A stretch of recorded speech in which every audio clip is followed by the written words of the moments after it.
శ్రీమాత్రే నమ. హరి ఓం.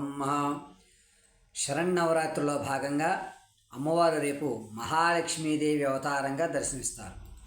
అయితే ఎవరైతే అయ్యా నేను కొంత డబ్బు వేరే వాళ్ళకి ఇచ్చి ఉన్నాను, వారు ఇవ్వడం లేదు, నన్ను తిప్పిస్తున్నారు, లేదంటున్నారు అని ఆర్థికమైనటువంటి ఇబ్బంది ఎవరైతే పడుతుంటారో వారు ఖచ్చితంగా రేపటి ఉదయం చేయవలసిన పని ఏమిటంటే 7:40 లోపు అమ్మవారి పూజ పూర్తి చేసుకుని లక్ష్మీ అష్టోత్తరాన్ని పఠించి కనకధారా స్తోత్రం వింటూ పరవాన్నాన్ని ఏర్పాటు చేసుకోవాలి.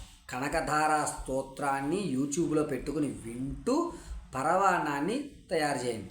ఆవు పాలతో బెల్లము చక్కగా తురుముకుని ఇలాచి వాసన అనేటువంటి రావాలి, ఆ యొక్క పరిమళ శోభితంగా ఉండాలి.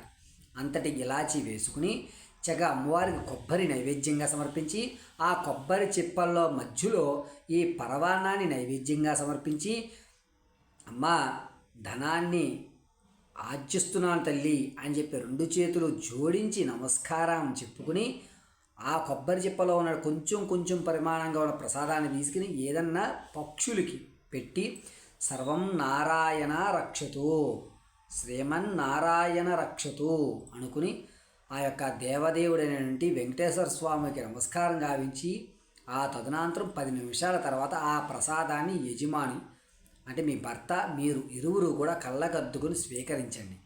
మీ యొక్క ధనం రావడానికి ఖచ్చితంగా 40% మార్పు అయితే మాత్రం ఖచ్చితంగా కనబడుతుంది. పరమేశ్వరార్పణమస్తు.